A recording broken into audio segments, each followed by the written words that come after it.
Thank you, Nahid, for that kind and generous introduction.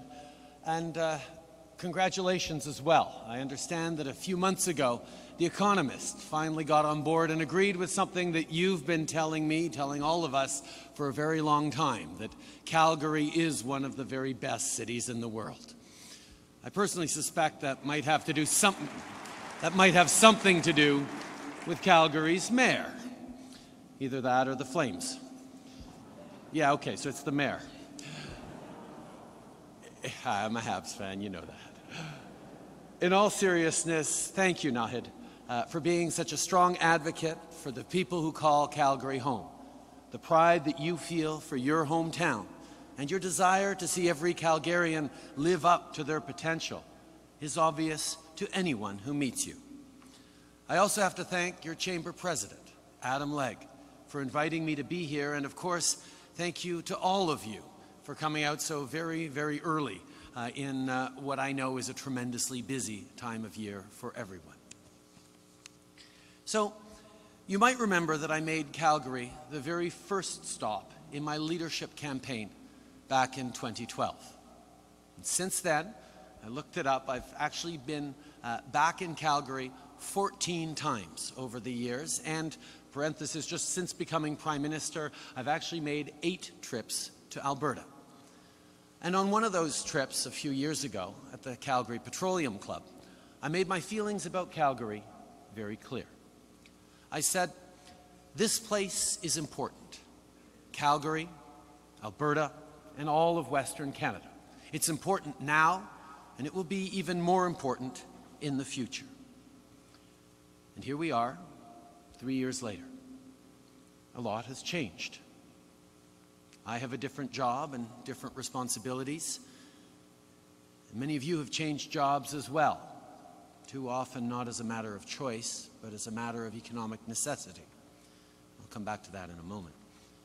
But what hasn't changed for me since then, and what I hope hasn't changed for you either, is a conviction that this city matters. Calgary est importante pour l'Alberta et pour le Canada. What happens in Calgary is important. It's important to Alberta and to all of Canada. And I could talk about economic indicators, but measures like that don't fully capture what's really important, how people are feeling. I know that the last couple of years have been really tough on Calgary. The oil price shock hit markets and companies hard all over the world, but here in Calgary, it hit families even harder.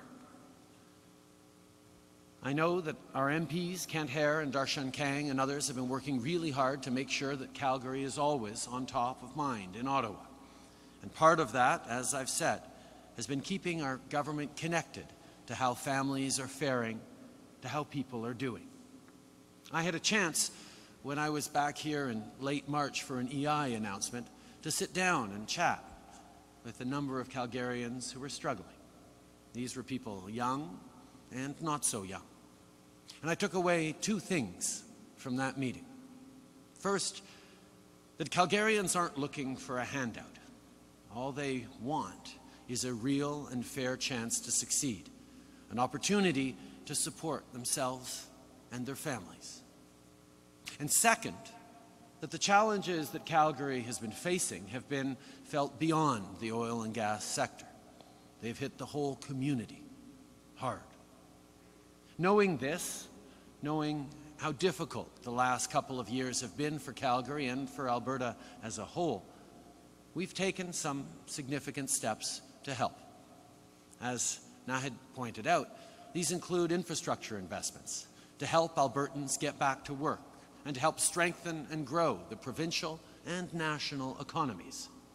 Here in Calgary, we're contributing more than $750 million in transformational projects like the Green Line LRT and the Southwest Calgary Ring Road, something that, as you know, has been in the works since the 70s.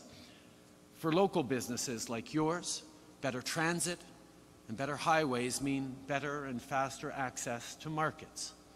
For Calgary families, it means that they'll be able to get home sooner at the end of a long day, whether they're coming from work or school or the rink. And by the way, who better to get that done than a proud Albertan who came here as a young man, started out as a bus driver, and is now building transit systems all across Canada, our Minister of Infrastructure, Amarjeet Sohi.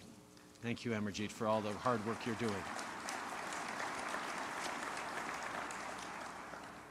And most critically, these infrastructure investments will create good, well-paying jobs for Calgary's middle class and for those working hard to join it. But we know that government can only do so much. For Calgary to succeed, the energy sector needs to be given a real chance to succeed. So just a few weeks ago, our government approved both the Trans Mountain Pipeline expansion and the Line 3 replacement project. Together, these two projects will create 22,000 new jobs, mostly in the trades. And as I said in making the announcement, these approvals are a major win for Canadian workers, for Canadian families, and for the Canadian economy. They will give much-needed hope to thousands of hard-working people in Alberta's conventional energy sector who've suffered a great deal in the past few years. They will help provide the growth and resources we need to spur Canada's clean energy transition. And they will prove to Canada and to the world that responsible resource development can go hand in hand with strong environmental protection.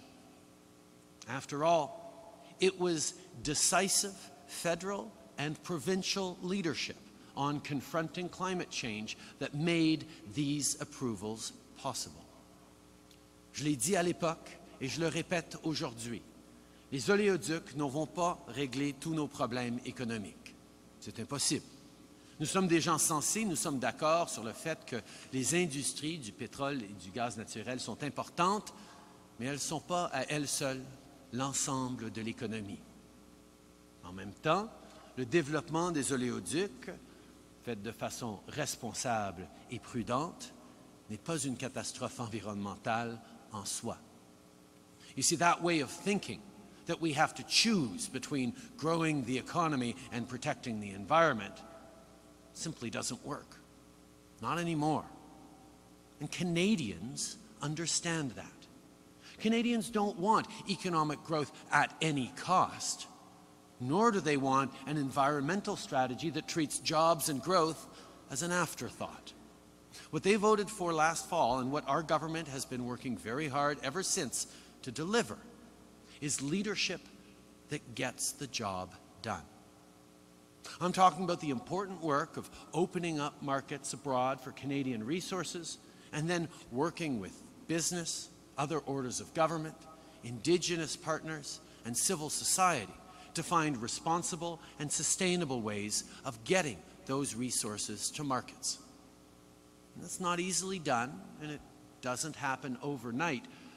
But when you have the political will, when you're committed to having some tough conversations and making some difficult decisions, you can make real progress on both the economy and the environment. And the secret to getting the job done is one well known to all Albertans: rolling up your sleeves and getting to work. We will continue to work hard to build an economy that works for more Canadians while also protecting the environment, so that future generations can inherit a cleaner, more prosperous country. We will do it because we know that both are possible, and we'll do it because we believe in Albertan, and we believe in Alberta, and we believe in Albertans. Merci beaucoup, mes amis. Thank you very much.